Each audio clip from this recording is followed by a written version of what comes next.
Hari ini, 77 tahun yang lalu, tepatnya 23 Februari 1945, saat Perang Dunia Kedua masih berkobar, sebuah kejadian bersejarah terjadi di puncak Gunung Suribachi di Pulau Iwo Jima, Jepang.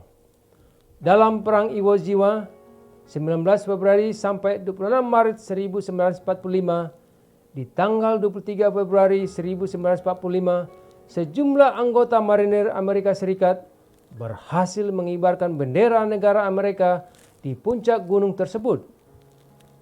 Foto peristiwa pengibaran bendera yang diberi judul Raising the Flag on Iwo Jima menjadi foto ikonik hingga saat ini. Kejadian itu berhasil didokumentasikan oleh seorang jurnalis dari Associated Press yang bernama Joe Rosenthal, hingga akhirnya menyebar dengan cepat ke seluruh dunia. Namun, tidak banyak yang mengetahui bahwa bendera dari dalam foto tersebut adalah bendera kedua yang dicoba untuk dikibarkan hari itu di Gunung Suribachi. Sementara bendera pertama sebelumnya sudah berhasil dikibarkan oleh anggota USS Missoula bernama Schreier dan 2 marinir lainnya pada pukul 10.30 waktu setempat.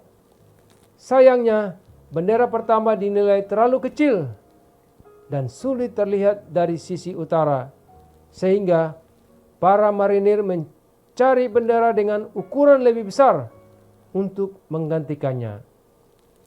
Kenangan terbaik yang saya miliki adalah hari ketika kami menyerahkan bendera dari kapal kami kepada seorang letnan. Bendera itu kemudian menjadi bendera pertama yang dikibarkan di Gunung Suribachi, kata seorang veteran Angkatan Laut Amerika Serikat yang ketika pertempuran terjadi, ia bertugas di USS Missoula. Saudaraku yang dikasihi Tuhan, kisah ini mengajarkan kepada kita sebagai umat Tuhan untuk tidak menyerah dan menumbuhkan sikap pantang menyerah. Apapun yang kita lakukan, apapun yang kita kerjakan dan usahakan, tetap berjuang. Sebagaimana firman Tuhan di dalam 1 Timotius 4 ayat 10 mengatakan, itulah sebabnya kita berjerih payah dan berjuang karena kita menaruh pengharapan kita kepada Allah yang hidup, Juru Selamat semua manusia, terutama mereka yang percaya. Kita harus percaya, kita harus yakin bahwa apapun yang kita usahakan dengan menyertakan campur tangan Tuhan, niscaya akan berhasil. Tanpa campur tangan Tuhan Yesus, hidup kita menjadi sangat tidak berarti. Sehingga sebagai orang percaya, tetaplah berjuang. Jika gagal, jangan menyerah. Bangkitlah dan berserah kepada Tuhan Yesus. Berdoalah kepadanya dan lakukanlah kewajiban kita dengan setia kepadanya, maka hidup kita akan menjadi sangat berarti dan akan memperoleh keberuntungan. Di setiap tantangan selalu ada 2 kemungkinan. Pertama, semangat untuk mengalahkan tantangan itu. Kedua, godaan untuk menyerah dan dikalahkan oleh orangnya.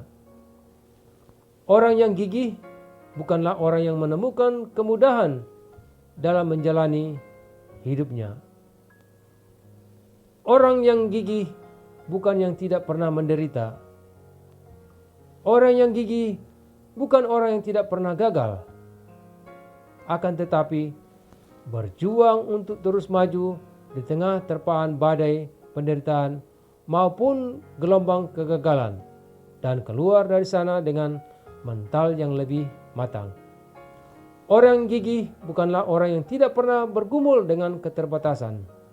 Namun, orang yang gigih adalah orang yang mampu mengatasi keterbatasan itu dan bangkit dengan menggunakan segala sesuatu yang masih tersisa. Kegigihan seperti itulah yang Tuhan kehendaki. Dalam permasalahan sebesar apapun, hati yang kuat dan teguh di dalam iman kepada Tuhan menjadi modal kita untuk terus melangkah maju. Akar iman yang mencengkeram kuat kepadanya memampukan kita untuk terus bertumbuh dan berbuah.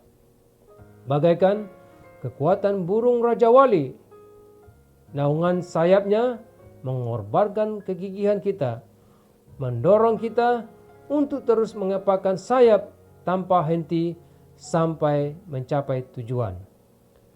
Teladan Yesus, kegigihan Tuhan Yesus dalam menghadapi berbagai macam rintangan dan siksaan yang juga yang menyemangati kita untuk gigih dalam setiap persoalan hidup. Milikilah kegigihan untuk menghadapi segala pergumulan hidup Anda. Tidak mudah menyerah, tidak cengeng, tidak mudah mengeluh, sebab kita percaya tangan Tuhan tidak kurang panjang untuk menopang dan menguatkan kita. Kami dari Fisdak Media Ministry, Tuhan memberkati.